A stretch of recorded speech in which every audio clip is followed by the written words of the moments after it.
Jennifer. Don't talk about my wife, first of all.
March 19th and 20th, Nashville Fairgrounds.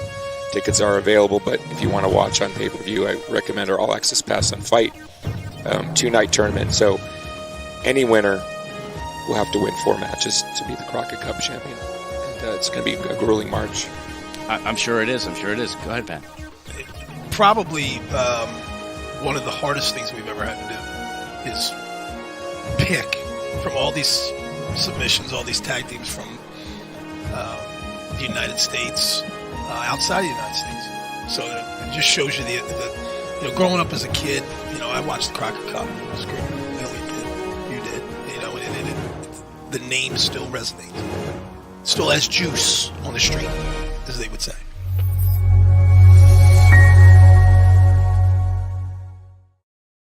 You know what else still has juice on the streets? It's Stock Sensitive Will and myself, the Bearded Trio. What's up, you beautiful people? This is Gary Horton. This is the NWA, the show celebrating the past, present, future, history, legacy, and tradition of the greatest pro wrestling entity of all time. Of course, we're talking about the National Wrestling Alliance, and it's good to see you, Will and Rob. Oh, it's great. It's great to be here. It's great to see you too, Gary, even though you're a little blurry, a little camera trouble, but it's fine.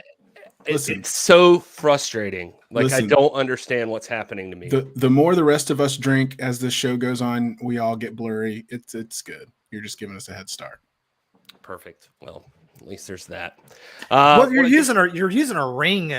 That's like a ring 2.0. You need the ring 4.0, just like the Manscaped 4.0. That makes sense. Are we on the 4.0 right now? Because I'm still using that 2.0 from a couple of iterations ago. Yeah, we got to get you upgraded. NWA fam, that gets you 10% off and free shipping at manscaped.com. Just FYI. So wait, first of all, let's say hello to everybody who's joining us in the chat right now. Thank you all for being here. Marlon, Jacob, Eric the Red, referee James Lawrence is here. Demon Joker, been waiting on you.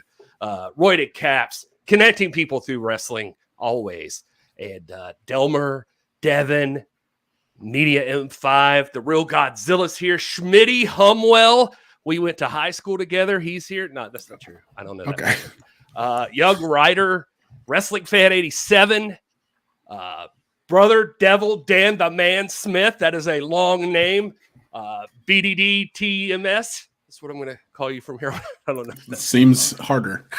And Dead Kobe's here. And Fiona I saw earlier. And Michael. Dave Scooby. Did you mention Dave? Yeah, Scooby. Here. I didn't even mention Scooby. What am I doing? What about Scott? God. Scott. I see Scott in there. Did you say him? Oh, you might have. I might have. I don't know. We got to meet Scott. We got to meet Scott. In Oak Grove. Yes, indeed. Met old Scott. It was good to see him. Good old Scott. Hardcore Wrestling. Oh, gosh. From England. BDDTMS is from England. Anyway. That rolled off pretty good. You got that one. Yeah. BDDTMS. I'm just going to call him Brother Devil. I love that Danny Deals is in the chat. He just posted something. I just had to clear it to show because the algorithm blocked him for some reason. Check out it, nationalwrestlingalliance.com/shop. Right now, there's a President's Day sale going on. Deals with a Z. Deals for Prez, also with a Z.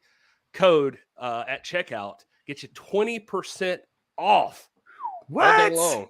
20% off right now. Yeah. Place Head on the over to order. nationalwrestlingalliance.com/shop.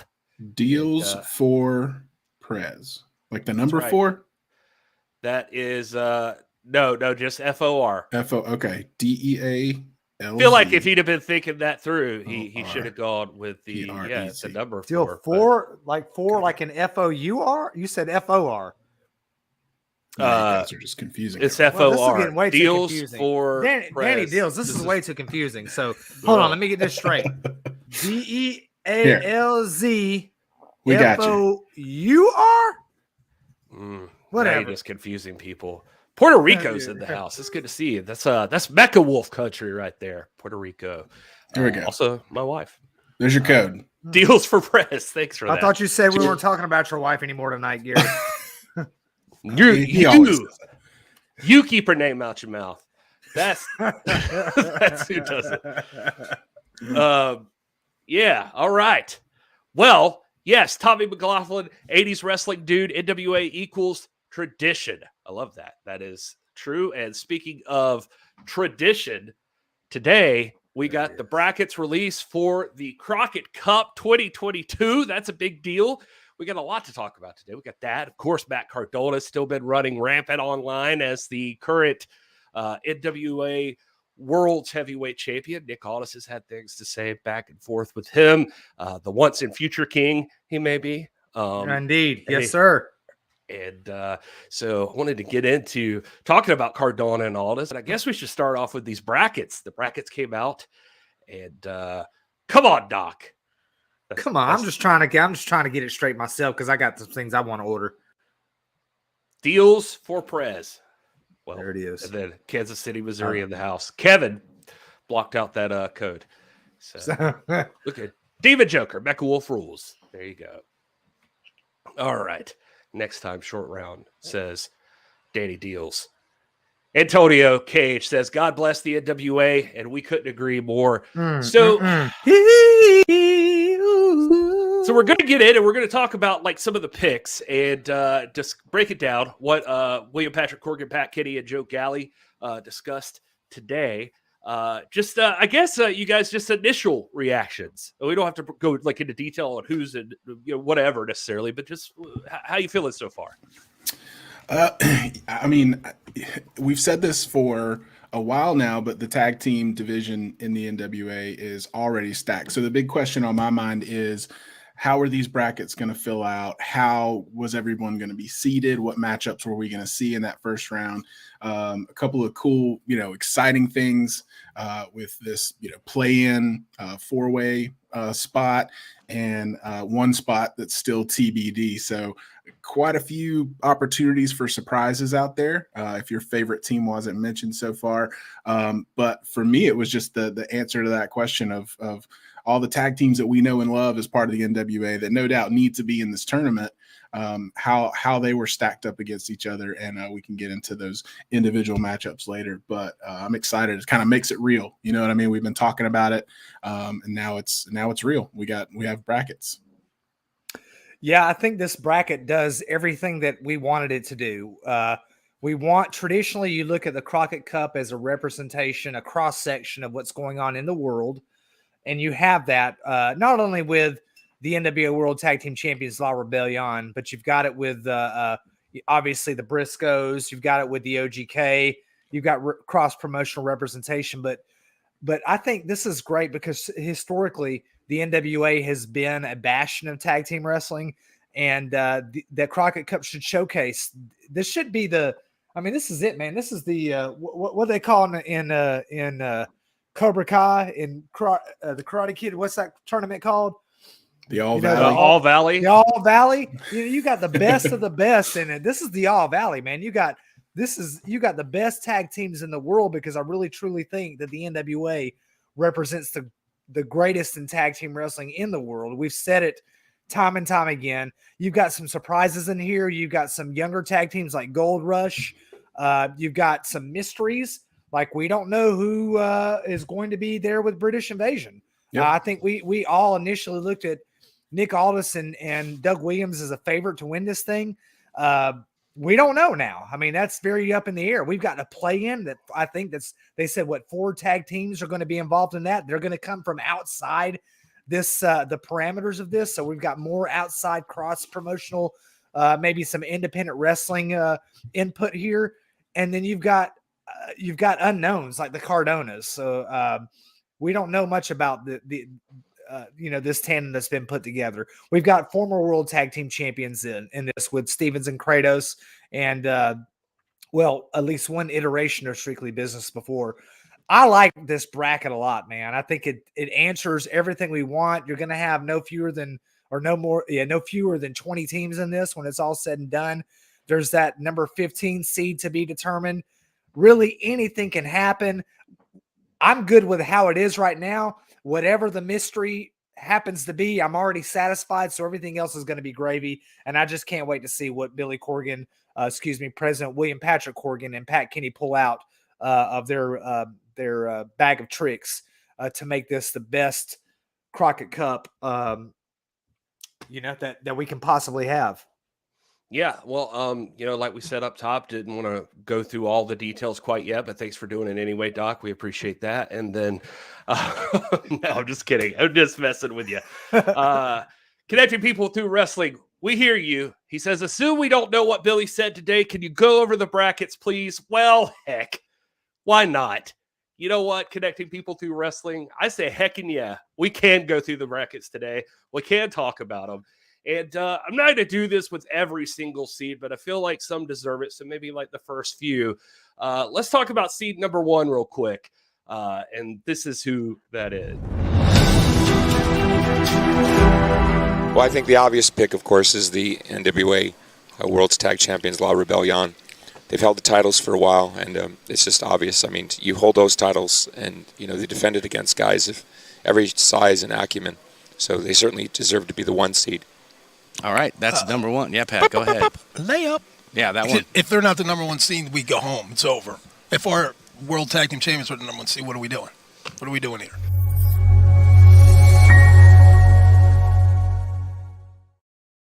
I made that image there at the end, so I felt like I really had to get my use out of it tonight. Thanks. So, anyway, the La Rebellion, Mecha Wolf, Bestia, say. They are the number 1 seed in the Crockett Cup. They get dropped in very beginning, right off the bat.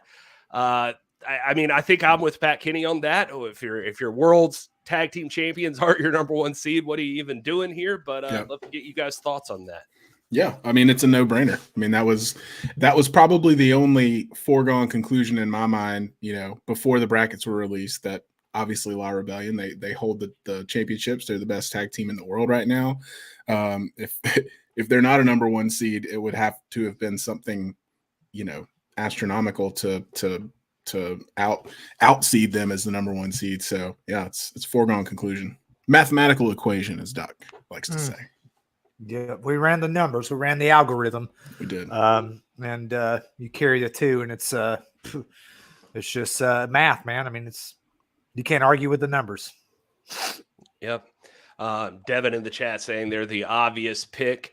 I think that's pretty universally agreed upon. So I guess we could just jump right into number 2 here. Well, the Briscoes. Easily one of the most storied tag teams of this particular generation, or any generation. I'm a personal fan of them. They bring something to the table that only they bring. I put them up there with the Hardys as a sort of a legendary this generation tag team where they're a must-watch. So just start right there. La Rebellion in the 1 seed, Briscoes in 2. Just that alone is a marquee matchup. So, when you put all this talent together under one roof, no less than 20 teams. So, yeah, it's going to be interesting. Arguably, the kings of the tag team jungle. And them at 2 and our tag team champions at 1, I'm just saying.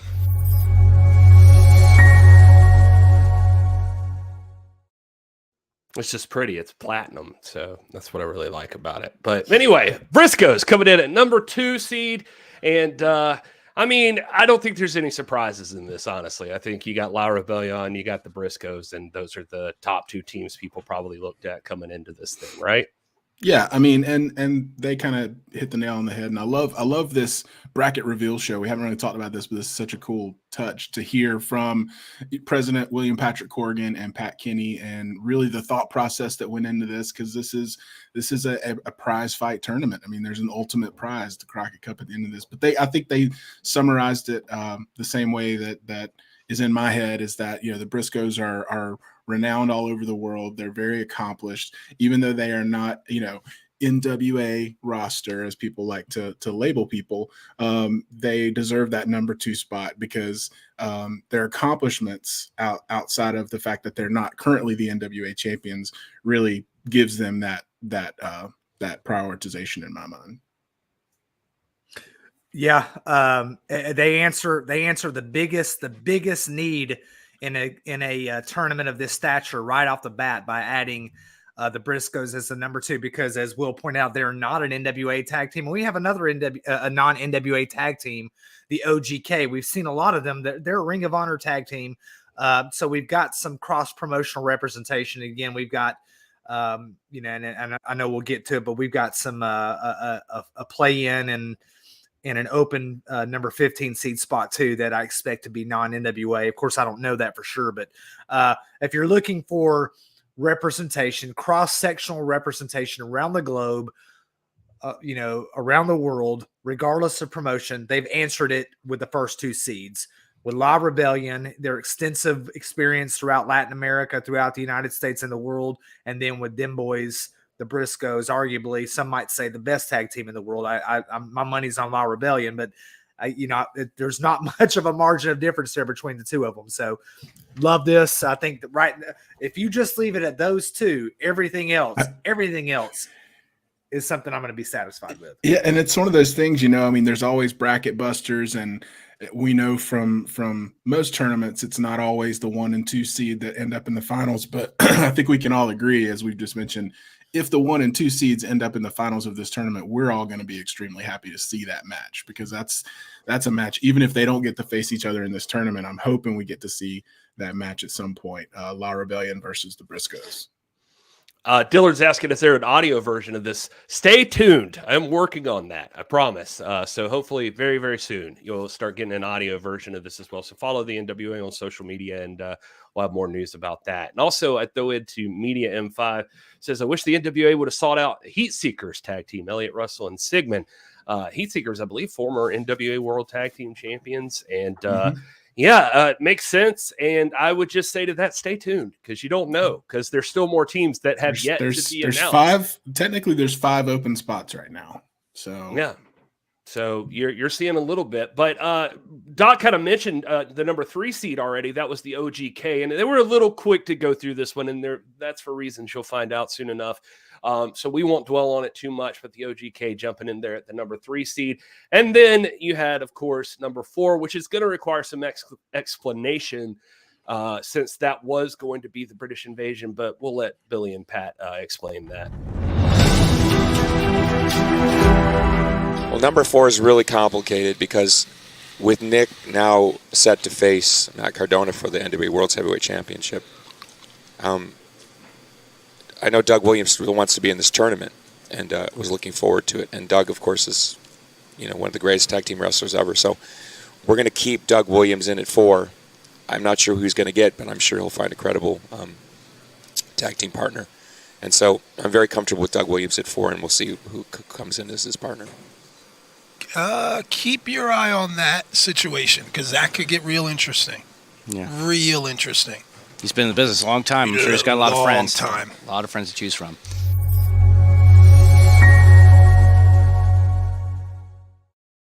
That was the last time on that logo, I promise. I love it. It feels like I'm turning on a Blu-ray. We'll turn in my PlayStation on. It's like, I was going to say turning on your Quest, your Quest 2. It's like, ding, ding. Oh man, man. All right. So as Scott says, there's a lot to be said about OGK, but everyone will find out more about that soon enough. So the number 4, we had the British invasion, but as you heard, President William Patrick Corgan and Pat explaining there, obviously, we know ahead of time now that Matt Cardona is our current NWA World's Heavyweight Champion, and he has already been challenged, and it's been accepted and signed that Nick Aldis versus Matt Cardona is happening at Crockett Cup, and that's going to be on night 2, March the 20th, that world's title match is going to happen. So with that leaves Doug Williams without a partner, since Nick is not going to pull double duty there. And so Doug Williams has to find somebody. Pat seems to imply that could get very, very interesting. And my interest is piqued. Yes. Who will be Doug Williams' partner? Hey, he's tough enough. He's tough enough. He might just go through it solo. What a Cinderella story that'd be. Hey. Yeah, that's a good point. I mean, if anybody could do it, Doug Williams could certainly do that. And I can't wait to find out. So that's exciting. That's number 4. Danny Deals wants the ringtone of the Blu-ray thing that we got there. Ringtone. I haven't had a ringtone in 10 years. Noni McPony is in the house. Patient isn't always my best virtue. Patience. I don't know. Yeah, there's some more teams to be announced, but you're gonna have to wait for them. I assume that's what you're talking about. And yeah, here's a good suggestion. Would love to see Regal as the partner. A lot of love for Regal. Yeah, that would be fun if you wanted to keep that British invasion gimmick alive. That is that's good stuff.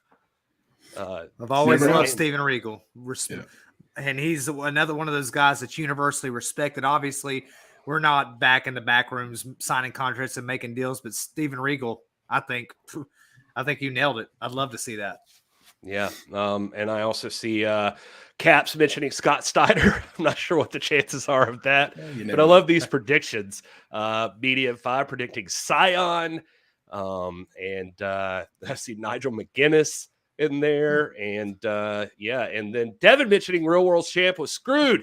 Trevor Murdoch deserves a rematch. We agree. Trevor Murdoch does deserve a rematch, and I'm sure that's going to be coming down the road. Could he be Doug Williams' partner in the Crockett Cup tournament? Anything's possible. So, and of course, the obvious one, Roy's got it here. Rob Terry, the third man in the British invasion. So maybe the return. I brought that up last week. Good job, Roy. I said that last week. That's who I would put. Yeah. And this is great. There's about a 136.7% chance of Steiner showing up. That's hashtag Steiner math. Yes. So, and here be Rabbit saying Andre the Giant. I could safely say you're wrong. That's not going to be the partner. But yeah, I don't know. Tommy in here throwing out Cody's name. So who knows? Hey. Who knows? I love this. Young Ryder. I love the British spelling of Trevor. Trevor. Trevor.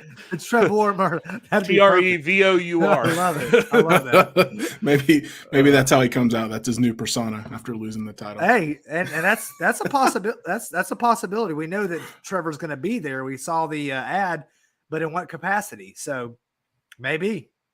Yeah. Well, I'd say, we read through the top 4 seeds there, but enough screwing around. Let's get right into the actual breakdown of the who's going to be in this thing. And I've got it somewhere in here. Hold on. Thought I did. Maybe I don't.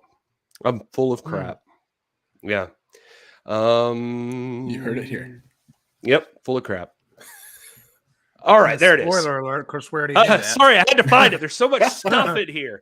And here you go. If there anybody who missed it, here is the full breakdown of the brackets right now. So you've got on one side, La Rebellion play in, which is a new team. No, we'll talk about that in just a minute.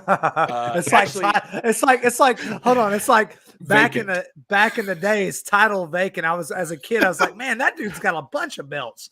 When you look in the roll call of champions in the back of the magazine, the title vacant's racking them up. Man. Let me I'll go through the list here in order for anybody who missed it or is just listening or whatever. Here you go. Number 1 was La Rebellion, then the Briscoes, OGK, Doug Williams, and mystery partner. Number 5 is Strictly Business, Thom Latimer and Chris Adonis. Number 6, Pope and Mims are teaming up and entering the Crockett Cup. That's exciting. Number 7, Stevens and Kratos, former NWA Tag Team Champions. Number 8, you've got The End. Number 9, Hawks R.E. Number 10, The Dirty Sexy Boys. Number 11, the weirdest named team. Well, maybe 11 and 12 are in competition for this. The Cardonas, which are Mike Knox and Matt Cardona's childhood best friend, VSK. And then number 12 is Gold Rush, which is Jordan Clearwater and Marche Rocket. This was after Corgan nixed their initial idea for a name, which was the Golden Rocket, for reasons. Number 13 was the Ill Begotten. Now the question there will be which 2 of the 4. I think there's 4 members currently on the Ill Begotten, but they apparently pleaded and petitioned, and Corgan let them in, so they are coming in at number 3 or 13, and then number 14, the Fixers are in, and number 15 is to be determined, and number 16 is the play-in. So let's talk about all of these, and especially these last 2. So if you mentioned, or if you didn't hear it all mentioned before on the other thing, I'll run through it real quick. Basically what happened is there are 2 teams that weren't announced for the official 16-team Crockett Cup. Those are play-in, which will be contested in a 4-way bout. 4 teams are going to be entered into a contest, and whoever wins that will enter the actual Crockett Cup. These teams, presumably, and I think they actually maybe even said this will be from the submissions over at NWA Submissions at gmail.com. Any teams that submitted their information were considered and gone through, and they aren't lying. There were literally hundreds of entries for the Crockett Cup. 4 of those teams will be selected for the play-in position. So we'll find out more on that later, who those 4 teams are. And of course, those guys are in for it because everybody's got 4 matches to win this thing. And the team who wins the play-in is going to end up having to go through 5 if they want to win this whole thing. One of them being a 4-way match. That's exactly. And then there's the TBD, which is like TCB, but it's TBD, to be determined. That is another team. That Joker's in a lot of matches around the world too, man. Those guys, man, TBD. Yeah. So there's all your teams, and that's the full bracket there. So check that out if you missed out on anything. I'll throw to you first, Will. Anybody standing out to you right now? Any matchup here that intrigues you right there in round number 1? Almost all of them, just to be honest, but I'll highlight a few that really stick out to me. They mentioned it in the show earlier, but Strictly Business versus Gold Rush. These are 4 guys that have been part of the NWA for a while now, pretty familiar with each other, both from two separate factions, talking about Idol Sports Management and Strictly Business. And so that's going to be an interesting matchup. I mean, Marche Rocket and Jordan Clearwater, they're good friends. They know each other really well. Marche is kind of a newer member of that group, but he's very established.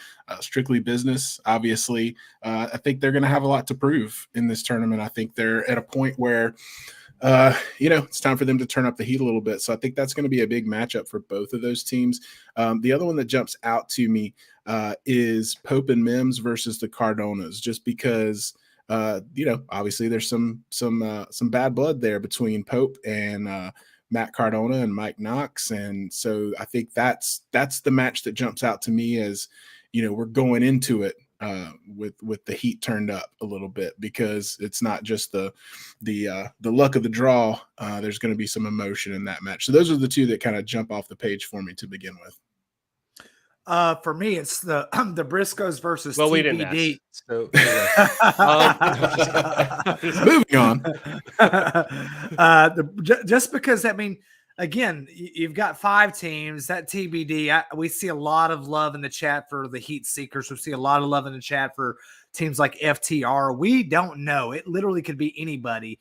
And that number 2 seed occupied by somebody who is not an NWA tag team, I think, is very important about establishing the direction of this tournament. But the other one that I really like is the Ill Begotten versus Williams and Unknown. Again, that unknown factor. We're sitting here. I'm looking at a lot of comments. I'm thinking, well, we haven't seen the Rock and Roll Express. We know that, Earl Richard Morton has British lineage, and maybe that's there. But I'm really digging the Ill Begotten here lately. I think that Alex Taylor and Rush Freeman, they've got a special chemistry. They could be the bracket buster that Will alluded to. The other one that I'm going to look at is two teams that talking about strictly business, needing to do something to always be closing. What about Hawks Harry in the end? Yeah. Both of these teams are the teams that come with the absolute highest pedigree in the world. They are two teams that could easily slip into the tag team championship title picture. And I think we all believe that at some point, both of these teams will hold that belt or those belts. These are two teams that need to make something happen. And what better opportunity to do that than at the Crockett Cup? This is the grandest stage when it comes to tag team wrestling. Both of them need something big to happen to move their careers forward, to recapture momentum. And I think the prize is right for the taking there. So really liking these two teams. A lot of good matches, a lot of good teams, but Hawks Harry, the end, the Ill Begotten, and of course the Briscoes. I'm looking to see what's going to happen with them. Yeah, I see Homicide and Hernandez mentioned in there that Tommy's throwing in there. Yep, absolutely. And we saw Homicide and Low Key will be tag teaming up here in the near future. That's always a possibility. You never know. I mean, Homicide is a reputable, very decorated tag team artist, and he could easily slip into that with any number of tag team partners. I might mention a guy that we all know and love named Eddie Kingston, who has worked with Homicide before. That might be a possibility. We don't know. I mean, it could be anybody. Yeah. Yeah. And just to, we've talked about almost every other match, but Stevens and Kratos versus the DSB as well. Dirty Sexy Boys. I mean, Stevens and Kratos, obviously. I was about to say, you got to say it. Don't try to hide it. The previous champions preceding La Rebellion. So it's a big match, and that's a lot of charisma in one ring, and also Kratos. So that's going to be an interesting matchup. Kratos might take issue with that, Will, and I hope he takes it. He well, it with you. I'm talking about a specific, kind of charisma. Kratos he's an assassin. He's a mercenary. He's a beast. He's his own entity. But when you're talking about Dirty Dango and Aaron Stevens and this current iteration of Aaron Stevens and this metamorphosis he's going through, it could get very interesting. So that could be one of the most entertaining first round matchups for sure. I'm seeing a lot of love for the end of the chat too, and man, I will say, Doc, that does stand out to me too. The end and Hawks Harry, those are two teams I'd expect to be possibly the winners, and they're going against each other head to head, like in the very first round. So that's a big one. I kind of feel that way with Strictly Business and Gold Rush, honestly. Like I just kind of just feel like either one of those teams could have been potentially, just Clearwater and Rocket or underrated. Like those guys, and especially if they've got Black G's in their corner, they're dangerous. And they, even if they're going up against two of the baddest guys in the NWA and Strictly Business, I mean, they in their own right have proven themselves in the NWA as legit competition. So those two matches right there in round one are going to be really, really interesting. Also interesting to me that the number 1 and number 2 seed here both have no idea who they're facing still as of right now. They have no concept of who they're going in the ring against. Everybody else is pretty clear. The Ill Begotten's got to worry about who Doug Williams' partner is, I suppose. But Briscoe Brothers and La Rebellion, they don't know who they're up against. The other team is going to be in round one. Yeah, and that's interesting too.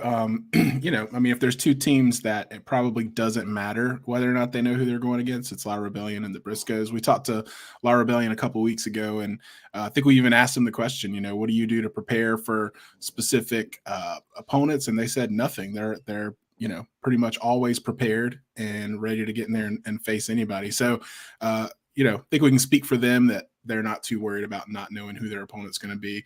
Briscoes are probably the same way. They fought so many different teams. It's not going to make a huge difference. So that's going to make it interesting for us as the fans. But I think those two teams are going to show up ready to advance no matter who's in that spot. Yeah, I mean, I don't think it's going. I think they're supremely confident. Both teams are, but I think they're also professionals, and I think that not knowing who you're going to face is a unique disadvantage that the number 1 and number 2 seeds face. Typically, in a tournament of this style, you think number 1 and number 2 seed, they're going in against the lower seed teams. That should get them at least to the next round. But in this case, they don't know. Now, do these two teams think that it's relevant who they are? No, they don't. But they still are professionals, and I still think that they're still talking every night. They're thinking, who is this going to be? That this does set them at a disadvantage, an unfair disadvantage, which is not untypical of Conspiracy Corgan. Oh gosh, here we go. Well, I'll say this, for both teams really, because we don't know the details. I mean, Gary, you mentioned that you thought they said that play-in would be from the submissions.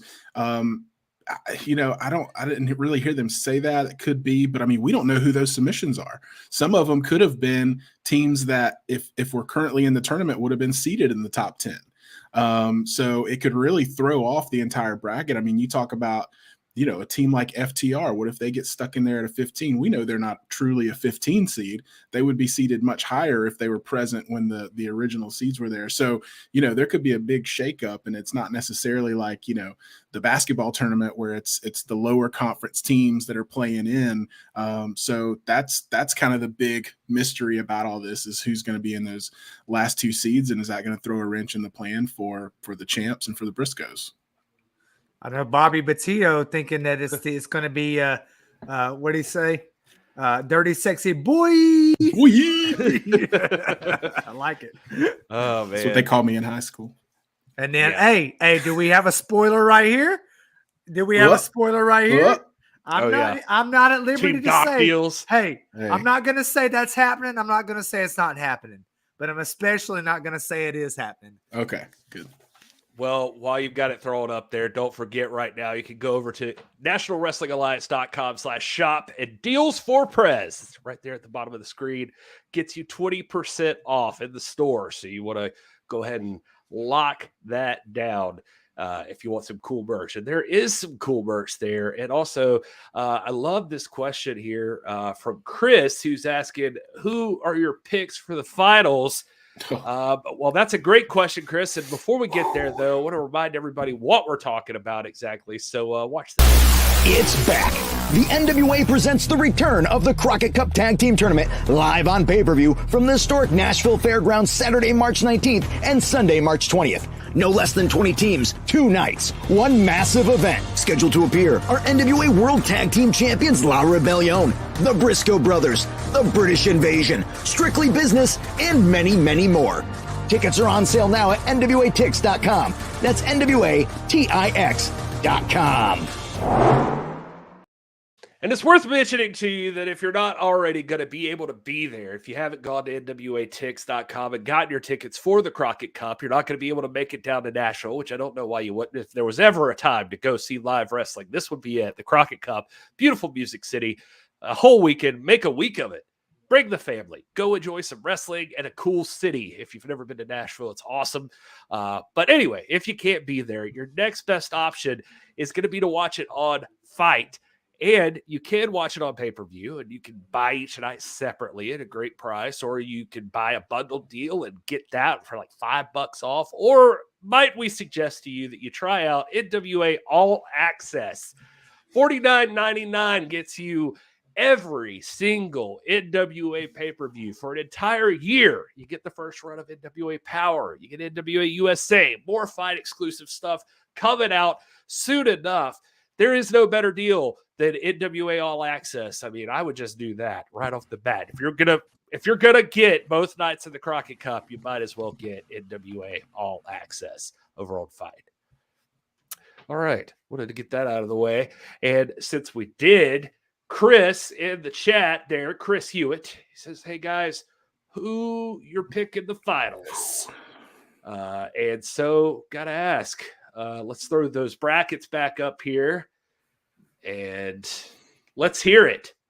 Will, we'll start with you. Who you thinking? What two teams are going to the finals of the Crockett Cup? All right. Well, and I mean, both sides of this bracket are fairly even. I'll say that right off the bat. I mean, there's not one side that I feel like is stronger than the other. And, you know, when you're making predictions like this, I mean, we just learned the bracket, an hour ago. So, you know, there's not a lot of thought, not a lot of running the numbers, crunching the algorithm, as Doc likes to say here, but just going with my gut. I mean, on the left side of the bracket over there, I think La Rebellion goes the distance. I think that they show us, they prove to us why they're the NWA World's Tag Team Champions. And then the right side is where I struggle a little bit. I want to say the Briscoes. My only question mark there is just last time we saw them in the Crockett Cup. You know, they let their emotions get the best of them and ended up not making it all the way through. I mean, if they do, they've got to go through whoever wins between Kratos and Stevens and the Dirty Sexy Boys. That's not going to be, an easy road. And so, you know, I want to say the Briscoe brothers, but for some reason, I'm thinking we're going to see something out of Pope and Mims. And just, you know, we haven't seen them as a tag team, but I think these guys could be, and it's weird to call them a Cinderella story, but I really think we could see Pope and Mims in the finals. So I think just my gut reaction, La Rebellion and Pope and Mims. I like that. Doc, break this thing down. I've got Nick Aldis winning the Crockett Cup and becoming the second NWA World Champion since Luthez to exceed 1,000 days. So let's get that out the way. I've got Nick Aldis winning the event. But when it comes to the tag team tournament, I'm with you, Will, on that first half of the bracket. And again, look, to predict this thing is you got 1,000,001 chance to predict this correctly. There's so many things that could happen, so many good teams. Hawks area in the end both stand out to me. Obviously, Strictly Business needed to make something happen, but I just think that La Rebellion are just too good. I think they're the best in the world at what they do right now. I think they're on the top of the game in the most important game, and I think they make it to the finals. Now we get over to the other side of the bracket, and I hear what you're saying about the Briscoes. The Briscoes they're very good finishers, especially when you've got championships on the line, but they do have that tendency to get emotional, to get brutal, to forget their bearing, as it were, in a ring. And I think against a tag team like Stevens and Kratos, that might prove problematic. I actually got Stevens and Kratos meeting the Briscoes in that quarterfinal match, and Stevens and Kratos winning this to go on and face the OGK and win that match. And then we have, I think, what is something we've all been waiting for, a rematch between the La Rebellion and Stevens and Kratos for the Crockett Cup. Now, in this particular situation, when the championships aren't on the line, when the pressure's not there, actually, I've got Stevens and Kratos winning this whole thing, setting up the potential rematch for the World Tag Team Champions, La Rebellion versus Stevens and Kratos at the follow-on pay-per-view, whenever that might be. Wow. That's interesting. I like that. And I mean, you know, I'm sure we're going to get into the nuance and stuff like that, Gary, after you get give us your picks. But I mean, any of these could really go anyway. Well, I mean, I'll just throw in there. I was like trying to, as you guys were talking, I was running through this and seeing what I think. And I think the Briscoes and La Rebellion are ready for anything. So I would immediately push them into the next round. Hawks area in the end, that's my tough one. Because I love both of them, and I'd love to see either one of these teams versus La Rebellion. My initial prediction there is going to be the end. I'm going to say the end starts getting it together, and I'm thinking they go past Hawks area. And then I think my bracket buster here is going to be that I think the end finally get their comeuppance against La Rebellion, and they come out on top and advance right to the semifinals. That's exactly what I was going to bring up. Yeah, I think that's a I don't know. I'm feeling that one. I think I got Strictly Business marching all the way to the semifinals to take on the end. there. And then on the other side, I'm loving Pope and Mims up top. I'm with you on that. I think they're going to be hard to beat. I'm sure the Cardonas have something up their sleeves, but Pope and Mims, I think Pope's is going to guide his young pupil there all the way to the semifinals at least. And then, oh, Doc, I love the idea that Stevens and Kratos get their comeuppance here. I keep saying comeuppance. I just like that word.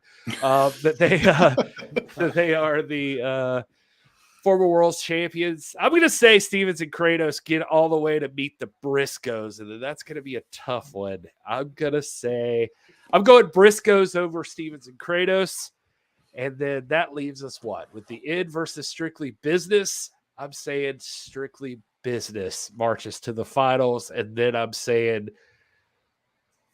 the Briscoes versus Pope and Mim. Briscoes march to the end. I got Strictly Business and the Briscoe brothers in the finals.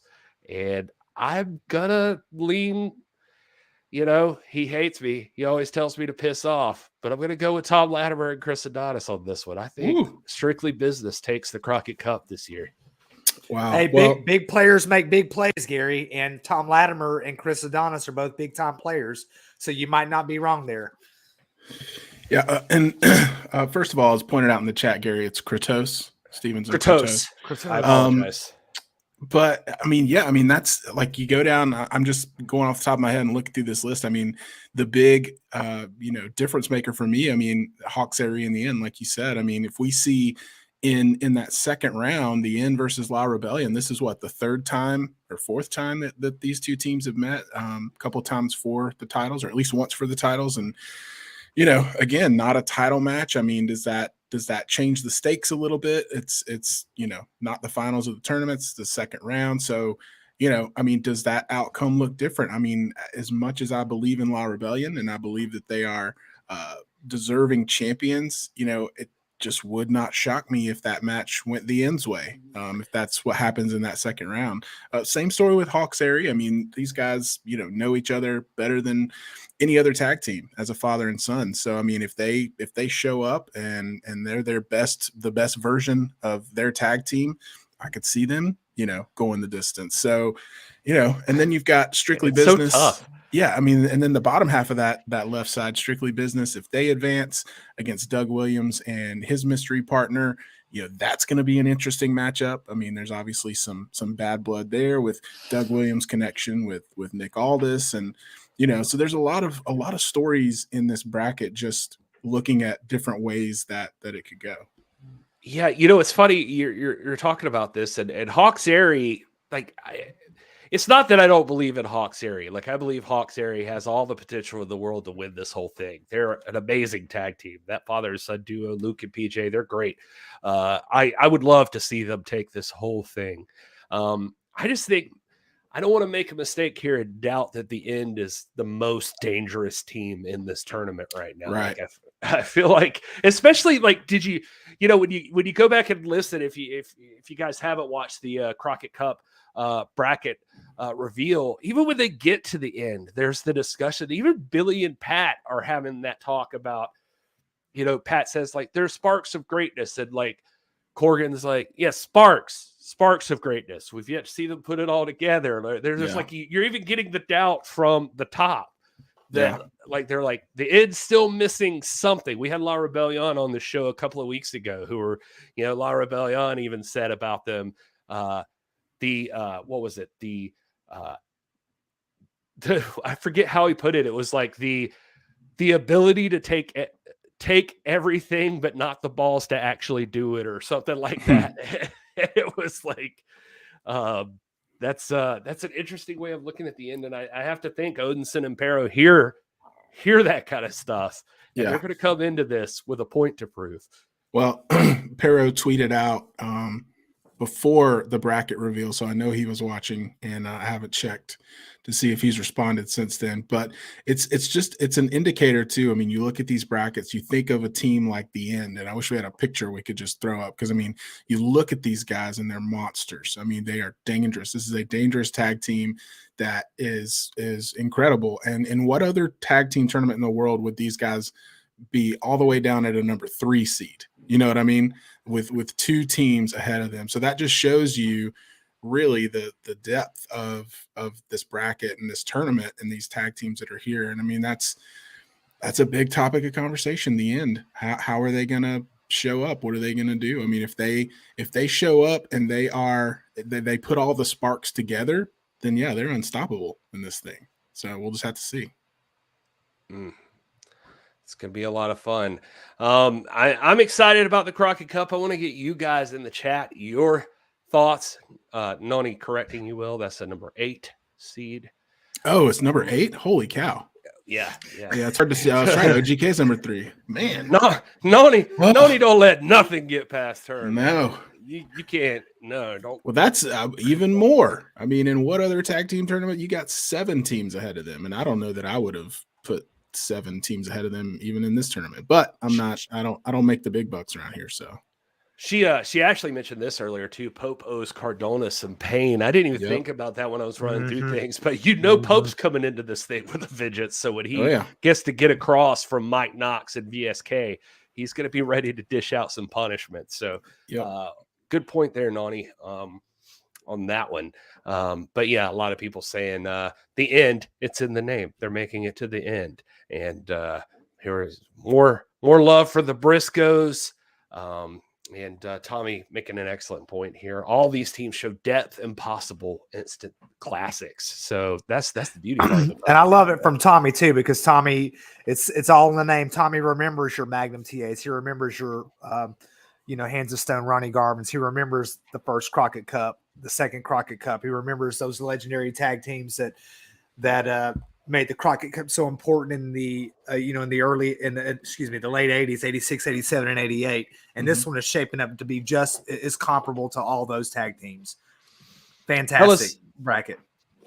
We would be remiss if we didn't talk about one other topic, a big topic of conversation before we get out of here this week. I mean, we have to run through and discuss a big thing, possibly the biggest thing. I mean, this is all about a tag team tournament, but one other massive event that's occurred, we've yet to see it on NWA Power. That's coming up soon enough.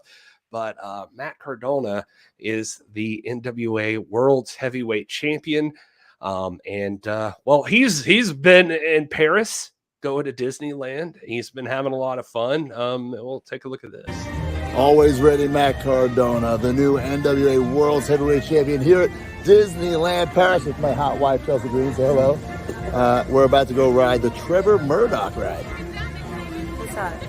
You can see the flying elephant you can ride? Dumbo. Oh, silly me. See you later, Trevor. Hey, Nick.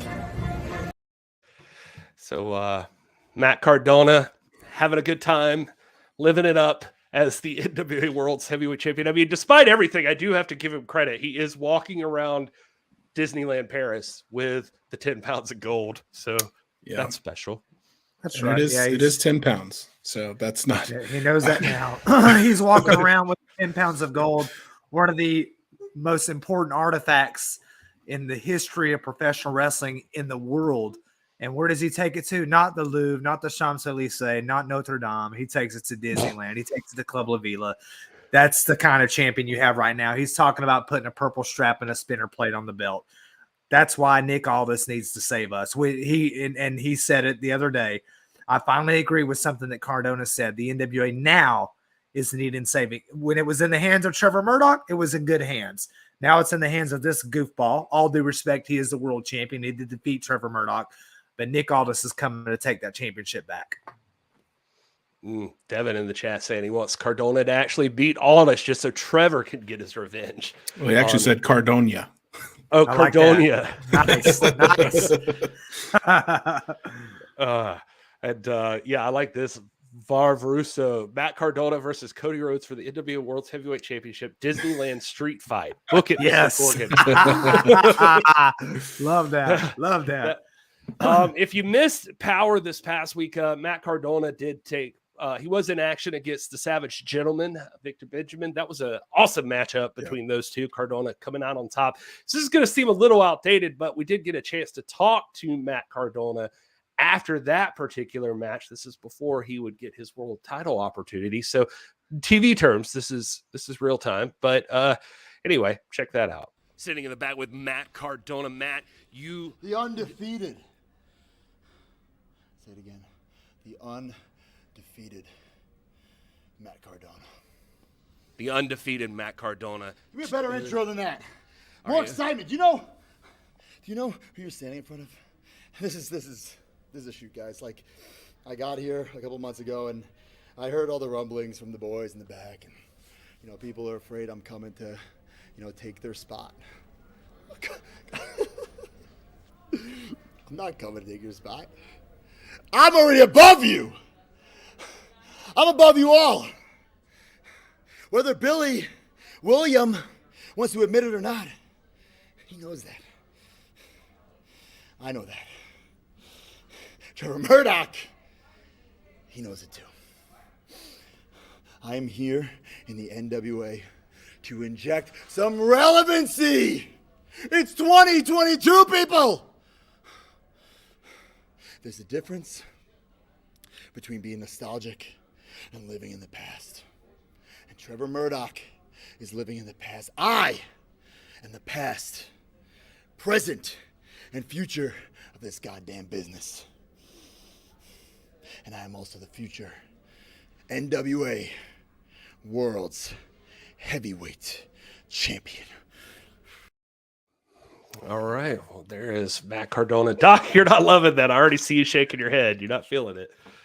Yeah, just yeah, two things I didn't like. I didn't like the profanity there. I also didn't like the fact that he could have just said inject some relevance, but he had to say relevancy because he always has to get an extra syllable in. So whatever. I mean, all due respect to him. All due respect to him. He is the world's champion. I'm not going to deny that. I don't think Nick Aldis denies that. I don't think Trevor Murdoch denies that.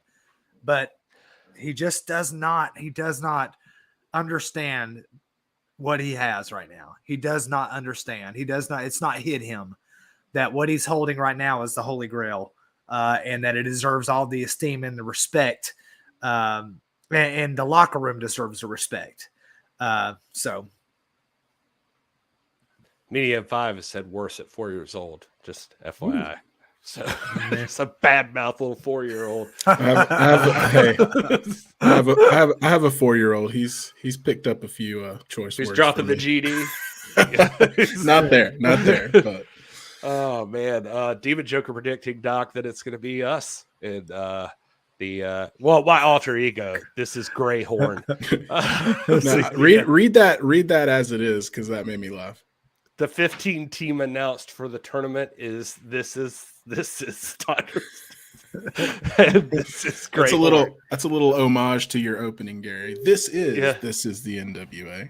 Yeah, I like that. I like that. Demon of course, this would be the most predictable ending ever, because at the heat of the moment, Gary would be absent. Well, let's look at it this way, pal. If we're entering the tournament, we know for a fact that getting into the actual Crockett Cup, we'd either be up against in round one the Briscoes or La Rebellion, and I want no part of either of those teams. Yeah. I'm not even mad I'm not included in that. You guys can have at it. I like my spot. My gosh. Yeah, and it's not the profanity media MS. It's not the profanity. It's just that particular profanity. Yeah, I gotta say, I don't know why. why are we messing with that? All right.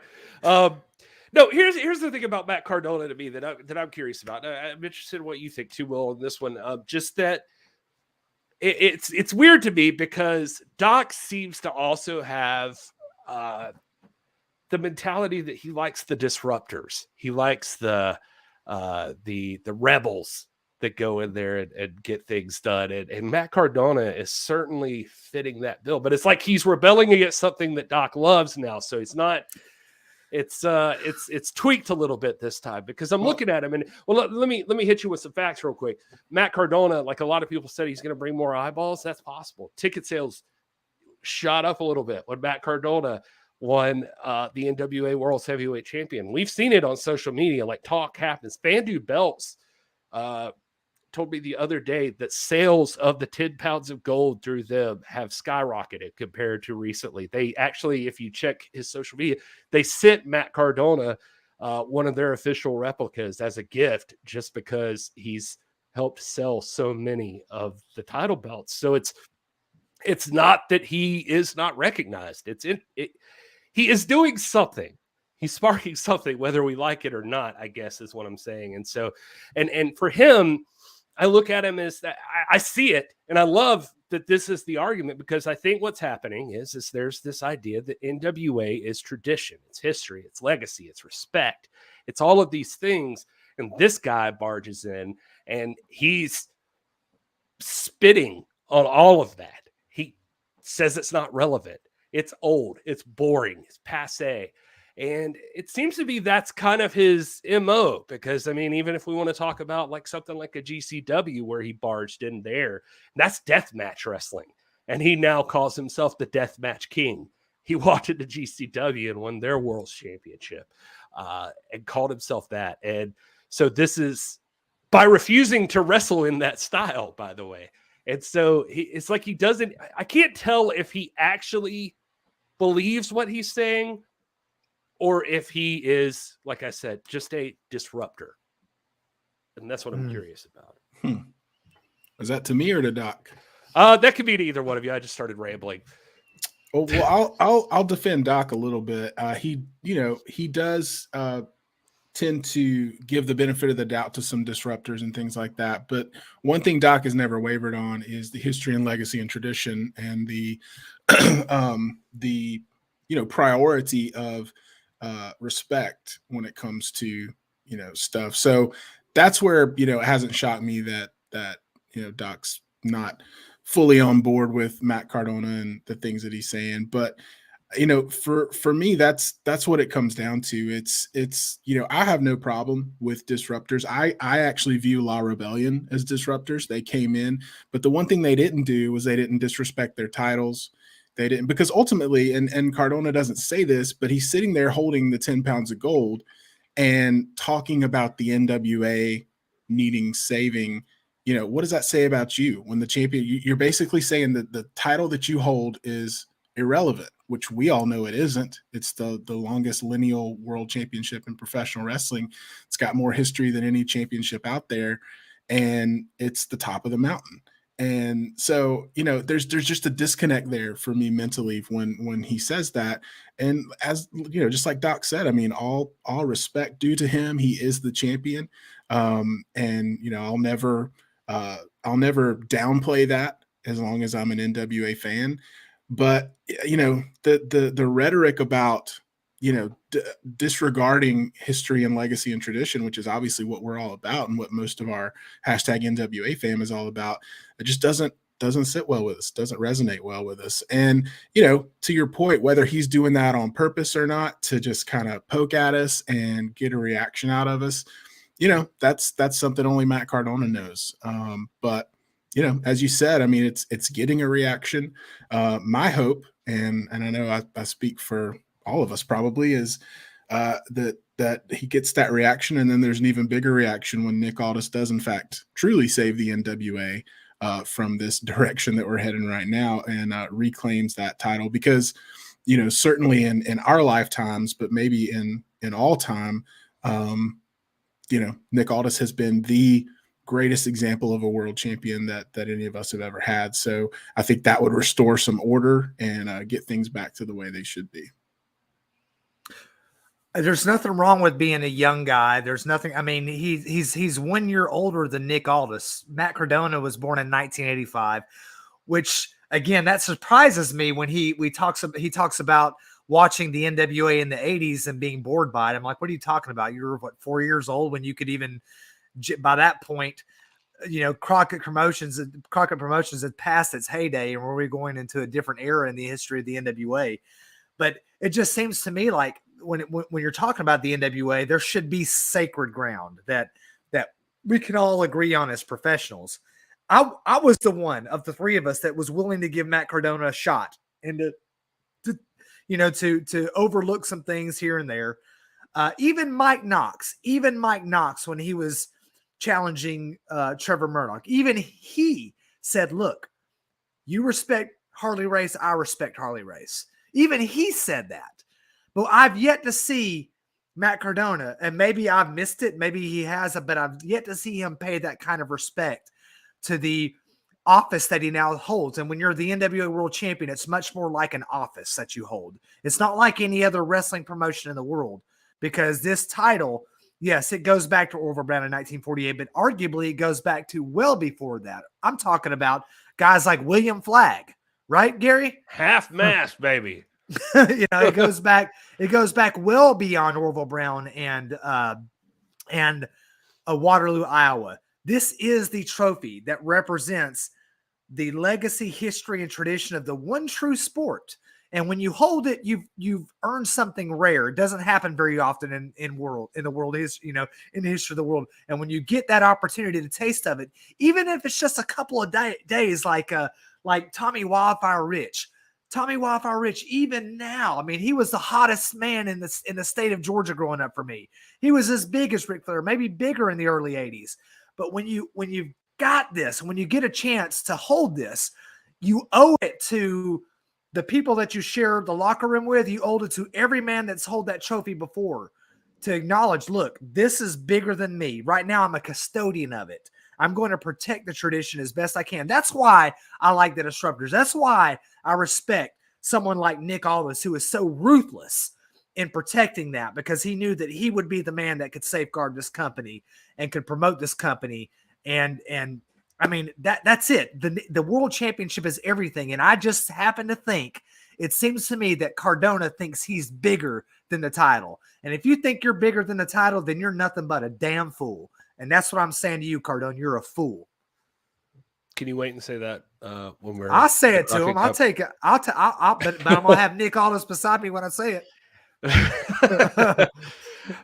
Yeah, a lot of people agree with you, Doc. I mean, some people. You see Joe in the chat here saying Cardona is not professional. Yeah, Devin talking about NWA is pro wrestling, and media even said Knox should feel slighted by Cardona, and yeah, people going in on all these great names. Matt talking about Farmer Burns in here. Look at that. Just yeah, this is the NWA World Title. It's the pinnacle. And so yeah, a lot of people backing that up. I mean, this is exactly what we're fighting here. Is you got a guy like Matt Cardona representing one thing, and Nick Aldis certainly representing the other, despite how we've felt about Nick Aldis in the past, or the way he conducts himself sometimes, or the way he conducts strictly business, if we could use that term. One thing he's never diminished is the legacy of that World's Heavyweight Championship. When he was the real World's Heavyweight Champion, he took that as a huge badge of honor that he wore around, and it was a very serious deal. So it's interesting. It's interesting to see this play out and what these two are going to. I'm excited about the match because I know these two are not going to pull punches. And it's about more than just these two guys fighting. It's about the story of the National Wrestling Alliance. It's about where it goes from here. You're talking about the future of the business in a sense. So it's going to be exciting. I was going to say something else about Matt Cardona. I thought it hit me when I was going through some old video that I had taken when we were at the Oak Grove show, and I didn't realize he even did this, but when he was getting his photographs taken at the end, he even did this thing where it was our friend Pollo Del Mar asked us, like, do you have anything to say to the NWA fam? And he says, pardon me, it's the NWA universe. And it was like, I was like, man, this guy is pushing buttons. He was like, he's like, I could address so the NWA universe. I was gonna say he knows what he's doing, and that's what makes it even more disrespectful. It's not an oversight. It's not. He's methodical. He knows what he's doing. That's it. It's meant to do that. It's meant to be like, oh, I'm this guy. I'm the internet champion. I'm married to Chelsea Green, which hats off to you for that. Well done, sir. But still, I mean, it's like it's meant to provoke. It's meant to say, look, I've got 2.however many million followers. What is this? But we saw it with our own eyes. What did we see? Can I say this about the internet championship, Gary? Am I going to get in trouble here? At the photo op that night after the match, we were up there. We saw this. Okay, just hold me back if I need to be held back, because I don't want to ruin anything or be out of line here. I was just disappointed I didn't get it on video. Gosh, man, we're sitting there and he's got this belt and we think that he's doing his role as champion. He's taking photos. No harm has been committed yet. He's earned it. It's great. There's blood everywhere. I mean, we see Trevor Murdoch being rolled out, getting stitched up. And we see everybody all just hovering around Matt Cardona with photographs. Everybody wanting a piece of him. Everybody wanting to talk to him. And he says, wait a second, stop. He throws. Am I wrong? He throws. He drops the World's Heavyweight Championship on the ground. I heard it clink. And he said, oh, let me go get my internet championship. He dropped our championship on the ground to go get that trinket to come back so that he could have a photo op with those two belts together. We saw that happen. That happened. And man, I was about to walk out of there with that championship. Be like, they ain't going to find me. I'm going into, it's going to be like the Charter Oak in Connecticut. I'm going to hide this and you won't get it back for another 100 years. Yeah, it's I can vouch that did happen. I saw that. And I wish I had been recording at the time because he definitely did throw it down and go get his internet champion. Well, before we get our blood pressure worked up here, Bobby in the chat is asking if Jay Spade is in the rankings this week, Doc. So before we get out of here, let's talk a little bit about those rankings. And I guess as we go into that, what he's talking about there, Jay Spade with a big win. If you guys are watching NWA USA, what a big four-way match. It is officially, even though we don't even have one yet, he is the number one contender for the Junior Heavyweight Championship. And so he moved himself right into that spot. Whoever wins this thing at Crockett Cup, and if you have been following along, there's your bracket for how that played out. The NWA Junior Heavyweight title going to be decided on March the 20th, the second night of the Crockett Cup. Austin Aries, Colby Carino, Darius Lockhart, and Homicide all in a fatal four-way to determine who will be the new Junior Heavyweight champion. And then now we also know that whoever does win that has Jay Spade waiting in the wings for them. And he looked like $1 million on NWA USA. He's a student over at Wildcat Sports and with that's Luke Hawk's promotion out of New Orleans. And he's good, man. He's really, really good. He's one of our breakouts this year on NWA Power USA, whichever way you want to look at it. So very, very interesting. I'm excited to see what he does. But while we're talking about it, I guess let's go ahead and go in here and look at those rankings. No, he didn't make it. Doc dissed Jay Spade. Now, here's why. Here's why. That's a great question. And Jay Spade, essentially, Jay Spade would be your number 5. Well, I mean, here's why. Obviously, we've got 5 rankings. One of those being the champion. Number 1 is vacant, so we don't have a number 1 ranked person right now. We've got the 4 men that are in the finalist. You could put those around anywhere, but I think we could all pretty much stand by this. I think we're comfortable with Austin Aries, Homicide, Darius Lockhart, and Colby Carino being ranked 1 through or number 2 through 5. If you had another position there, it would be Jay Spade. Jay Spade is going to be the one that's going to step in there and challenge one of these men for the World Junior Heavyweight Championship. So that is a great question. Again, vacant's got a lot of championships around the world. And yeah, but no, that's a great question. Jay Spade should be in here by all accounts, but I mean, we just don't go out to 10. So I don't know why. It's a foregone conclusion that after March 20th, he will be on this list, because no matter, who comes away and bumps up to number 1, that next spot is going to go to Jay Spade. So he's essentially in this. I mean, we almost should just add an honorary, that he's on here as an honorary mention. Yeah, I mean, it goes without, well, it doesn't go without saying clearly.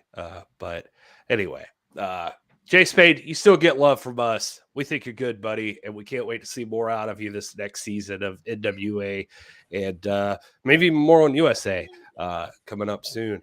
Let's take a look at the women's tag division. The Hex in there, and I like this. Smiley Dragons getting recognized at number 2.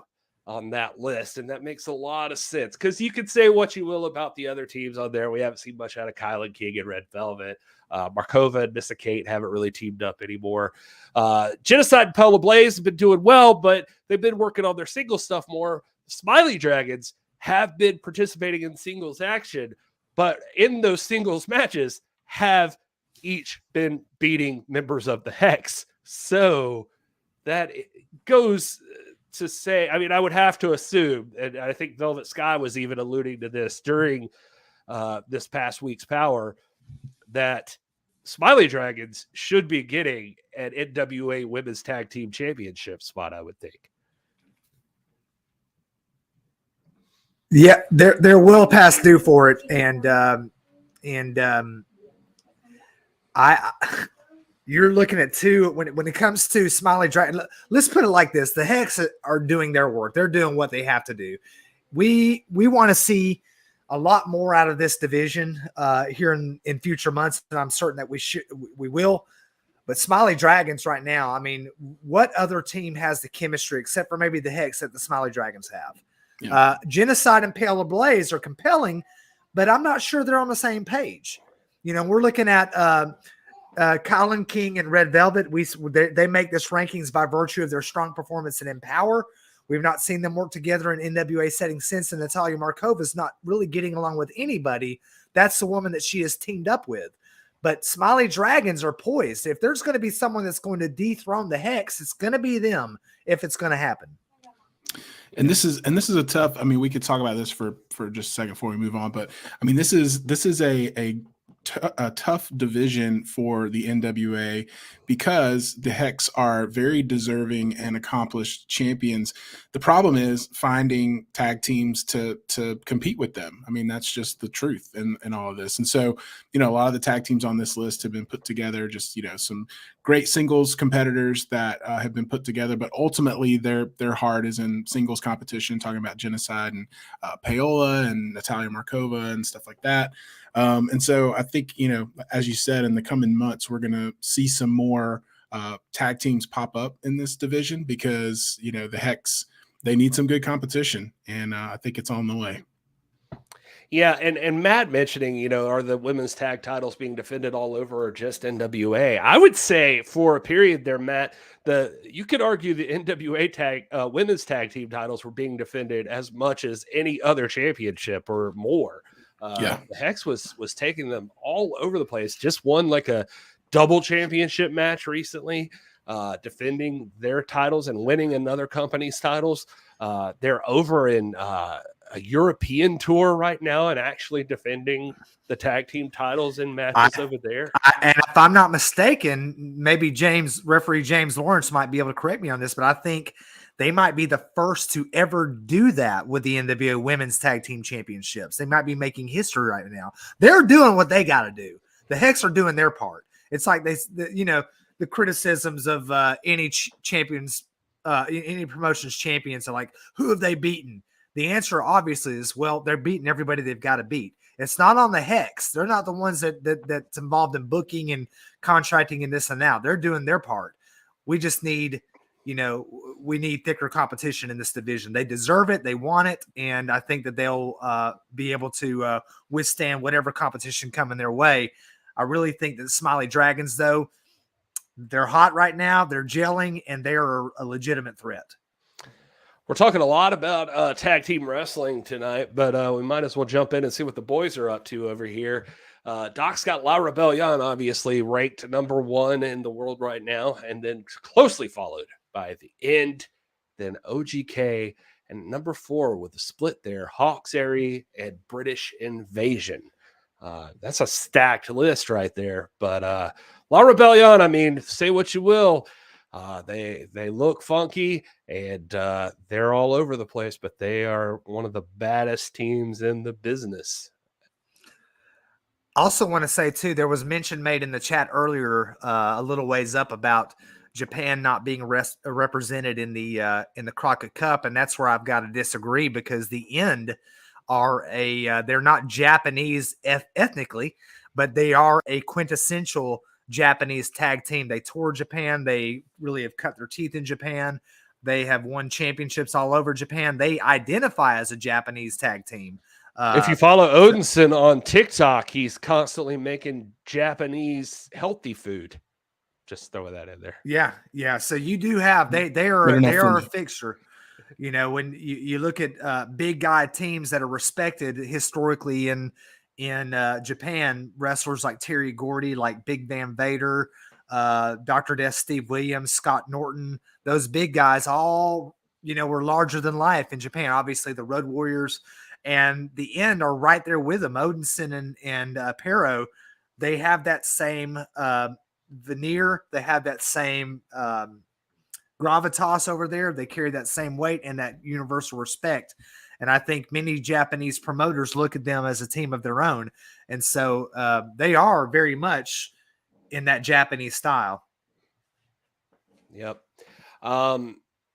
And to answer your question, James H. Jackson, technically, I guess all of these teams except the British Invasion, I guess, because of Aldis moving into a world's title match, the British Invasion's getting broken up a little bit. Doug Williams will still be there, though, but not the traditional team of British Invasion. All right, and then let's take a look over at Doc's rankings for the women. Obviously, the Brick House is going to be sitting at number one because who's going to tell her she can't? And I'm going to say nobody. And then right behind her, Genocide and Natalia Markova, who I got to say had one of my favorite matches this past week as those two beat the ever-living hell out of each other all over the ring and then went outside, got a double count out, so we didn't really get an answer on who's the baddest out of Genocide and Natalia Markova. But both these women would prove to be a challenge for Camille. I'm sure Genocide has a world's title shot in her back pocket, I believe. And Markova has quickly moved up in the rankings to get an opportunity. Of course, you got Melina, who, despite what Doc has here, has said she is the permanent number one contender. And then Kylie Ray and Tootie Lynn tied at number 4. I like that. So Smiley Dragon sitting at number 4, waiting on Camille. And let me say that Melina, even though she's the self-proclaimed number one contender, her proclamations aren't empty. I mean, she just did have a solid win over someone we respect a lot, Maddie Rinkowski. So this is someone who I think she doesn't get to make herself the permanent number one contender, but it's not as though her claim is empty, if you know what I mean. Oh, I don't know anybody that would dare doubt Camille. That would be bad advice for anybody. I don't care who you are. All right, and then let's jump over to the men and take a look at them. This is going to look a little different than the last time we looked at these things, I think, because Matt Cardona sitting up there at number 1. And, spoiler alert a little bit, I guess, too. Anthony Mayweather sitting at number 2. Tyrus at number 3, Trevor Murdoch at number 4, and Nick Aldis at number 5. That's interesting, considering who's the person that's getting a title shot next that we know of. Well, I mean, again, the margin of error between this is so small and slim. I think this is just by virtue of the fact that Trevor was most recently the world champion, and he's the one that's got the freshest rematch clause that he's not in vote. Nick Aldis is going to, where was Cardona? Wasn't even in the rankings, I don't think, before this. So, this could be upset at the flip of a finger or at the stroke of a 3 count. So next time we see this here in a few, not next time, but here in 4 or 5 weeks, you might be looking at Nick Aldis back at number 1 and Matt Cardona falling all the way back to number 4 and Trevor Murdoch then being at number 5. So we'll see. Going to be interesting for sure. And lots of people, as always, we welcome it, disputing these rankings. And these are not the official rankings of the NWA. These are Doc's rankings of the NWA. So he welcomes the debate. Lots of love for Kinsey Page in the chat. Yeah. Mickey James and Devin still saying. I like that, man. But this the point of doing a 5 is not to slight anybody, but to provoke debate, because there's so many people. When Kinsey Page is an example par excellence. she's obviously won. She just, she just lost a match to Markova. So that would, you would think that would put her down in the rankings, but I think keeping it at 5 leaves we don't get every name in there, and that opens the door for a lot of debate, and that's why we're here. I guess we're going to have to start keeping these rankings in line with TV, except for like the Cardona things. People are disappointed about this Mayweather news. And it was on social media, so yeah. Of course, not everybody's on there. I get that. So yeah, and Omar asking, how did Matt Cardona get an NWA title match? Through the things that continuously frustrate Doc about Trevor Murdoch. You are so right, Mr. Porter. Thank you. Yeah. Let's see. So Power Trip is going to start up next week. That's going to be Tuesday night. Well, I say next week. This week, Tuesday night, tomorrow night. Yeah. If you're a member of NWA All Access, you're going to be able to watch Power Trip. At least the first part. I think tomorrow night we get let's see, Taryn and Camille, the women's world championship match there. We get Colby versus Rhett Titus, the 2 out of 3 falls match. Chelsea Green and Kenzie Page. That's going to be a big one. Jax Dane and Eric Jackson. Yep. So there's going to be some cool matches. Yeah, good matches. Craig asking, are the Good Doctors rankings based on wins and losses? That's a good question. That's an excellent question. We used to do that. If you remember, months ago, we would do that. But I think that more important than wins and losses are momentum and the quality of wins and losses. So that's why if you look at the women's rankings right now, I thought about Kenzie Page. Again, these are my rankings. They're not the NWA's. They're not Will or Gary's. This is just mine, and they're meant to provoke debate. But I would have Kenzie Page in there, except for the fact that, she just lost to Natalia Markova. And so that's got, to me, momentum has got to have some bearing on this. When you're hot, it's like, it's like any other professional sport. Momentum counts for a lot, and, getting late wins counts for a lot. And so, it's certainly not based on wins, losses, because if that were the case, you got to look at Nick Aldis, who simply does not lose. He never loses. He's lost one time in like the last 4 or 5 years. And so he would be the permanent number 1. But right now, all momentum is on the side. The momentum and the trophy is in the hands of Matt Cardona. And so you got to take in momentum and what's going on currently into effect or into account. Wins and losses are a factor, but they're only one factor. Very good. Very good question. Big night in the NWA with the bracket reveal, and keep sharing this video. Let everybody know what you think about the brackets. We want to keep this conversation going, and we'll throw to the chat here a little bit. An honor, Tommy. He says, dudes, it's an honor to be a part of this channel. #tradition. And also, let's give some love to Nani McPoney here. He's excited to see Oak Grove. She was there, close enough, coming all the way from, I said Australia, by the way, and I think I'm still right. And she was in the States and got sick and couldn't come to Power Trip. What? Sick right before Power Trip. So she was. Noni was here. She was here and got sick. And as she says, they almost didn't even let her through the border force coming home because she was obviously unwell.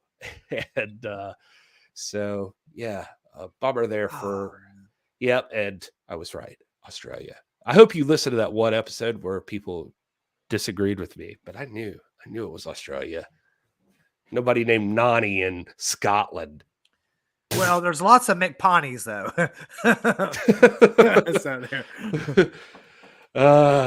Let's see. And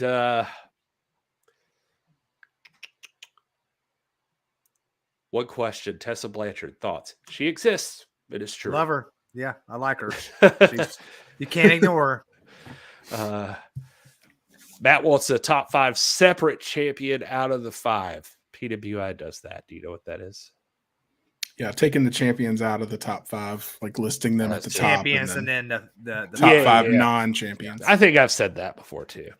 Yeah. But he don't listen to nobody. Nah, because to me, the champion is ranked number 1. So Mm-hmm. And let's see, Tony, what's up? He says, hello from Bakersfield, California. He loves the NWA. Well, we love that you're here, My Tony. friend. Thanks for being a part of this. And I went to Bakersville. We were in Bakersville 2 years ago. Great town. Loved it. Had a great time there. So awesome. Will had when we were in Oak Grove, Will made a point that Doc literally has a story for any town you mention. Every single name one. it. He's been there, man. I'm blessed with a wife who we don't spend a lot of money on stuff, man, but we do travel. We've got a pretty humble house, and except for my Jeep, we have humble automobiles. but we do riding in that Jeep for more than 30 minutes will humble you.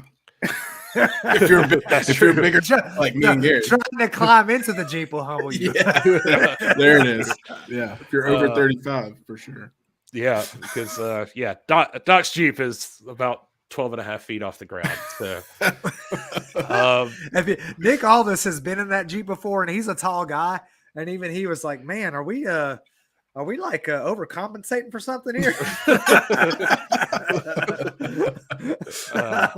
Doc has a sticker on the back of the Jeep that says, yes, it's small.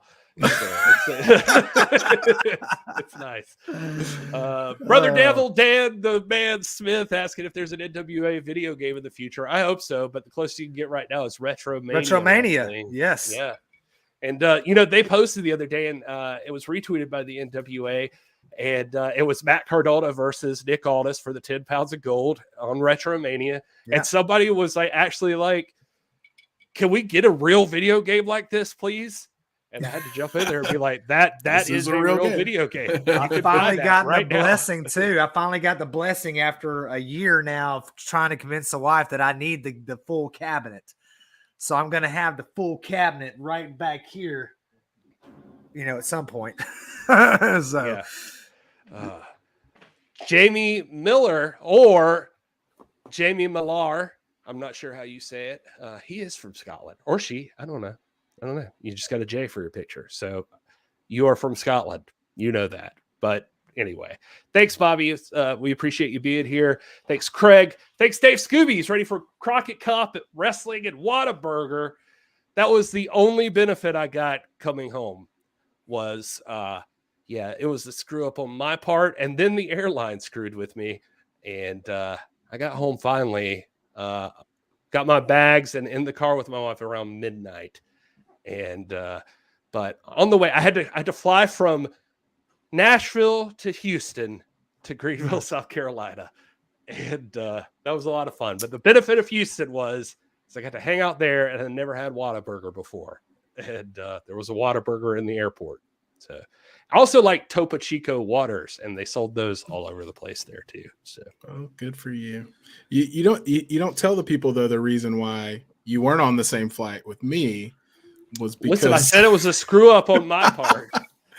I just think it's a funny story. So Gary was in charge of booking our flights this time, and I went in the day before we were flying out to Nashville to check in, and there was just one ticket in my name.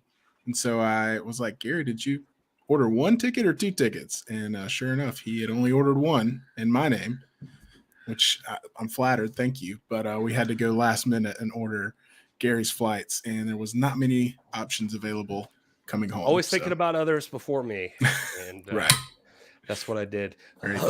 So then I had to get a flight back, and Will helped me book a flight back with United, I will say, which is, or was it? Yeah, it was United, right? I think it was Delta. Oh, it was Delta, and the United saved me. United screwed over Pat Kenney. I don't know if we should say all this on like a big channel like this, but Pat Kenney had trouble getting home with United, but Delta gave me crap. And I looked this up, and it says get there. Some airports require longer than others. Here are the times you need to be there before boarding to be able to get on. And it was 45 minutes prior. And we were there like an hour before. We were an hour, yeah. And I went up, and they would not let me on the plane. And they wouldn't check my bag or anything. So then had to get a different flight. And fun times. Anyway, Dead Kobe asking about Aldis action figure. Is that what you just went to get, Doc? I did because I have some cool things that I've been able to gather over the days and years, but I have the Aldis action figure, and this is a very special one because it is the very first one. This is number one that they came out with, the first off the line. So, yeah, pretty cool. Yeah. I got 2 of those. I was going to mention, who was it that said something about, Caps, NWA, please bring a toy ring and wrestlers. Look at this. This is what they need to bring back. This guy. That's dope right there. Yeah. That is dope. I'm going to, let's see. Can I bring myself up? Look at that. And then you open it up and then it's a ring inside. You get it. You get it. Anyway. Yeah, it's like a wrestling ring. Yep. And Jennifer Horn's been featured on the show multiple times tonight. I told you to keep her name out your mouth, Doc. You don't talk. We just talking, man. All right, we just talking. She showed up. That's all that is. That's my lovely wife down there in the bottom corner. Probably wondering why I'm not with her right now watching Yellowstone and I'm still talking with you guys. So Yellowstone, is it? You talking about 1883? No, we're watching Yellowstone. We'd never seen it before. Y'all binging. My gosh, man. Boy, my boy Rip. That's my boy. Oh, he's a bad mother. Yeah. I like that guy. Yeah. And Beth, hey, every time I hear Beth talk, all I hear is like, just a fool to believe I'm anything she needs. Oh, yeah, man. Even after she almost got the wind. She almost got blowed up and she could still get it. You know what I'm saying? Spoiler. So anyway, this Love went it. off the rails. It's time to go. Thank you guys so much for hanging out with us. Everybody in the chat. Tommy, so good to see you. Craig, Tommy, we hope to see you back. Jennifer, thanks for being here. TC, Hitman, all of you. Yeah, let's see. All of you guys, we're not going to get to say all the names, but thank you so much for being here. We appreciate every single member of the hashtag NWA fan. We want this thing to keep growing and the NWA to see value in a thing like this so that we can all hang out and talk about stuff like we saw tonight with the brackets. We want to hear more about it. We'll be back next Monday. 6:30 is our usual time. 6:30-ish is our usual time. And thanks, Jamie, for first time listening. First time. Welcome. That's awesome. Well, we're glad you're here from Scotland. By the way, Jamie, there were months and months and months that I was operating under the assumption that Tom Latimer was from Scotland too. So glad to have a true Scot in the chat. So I feel like you just slided Tom Latimer for some reason. I don't know why. Well, Tom Latimer is not a Scot. So all right. Well, thank you all for being here. We love you. From Will, Doc, myself. We'll see you next Monday. We'll be watching NWA with you all. But until then, you guys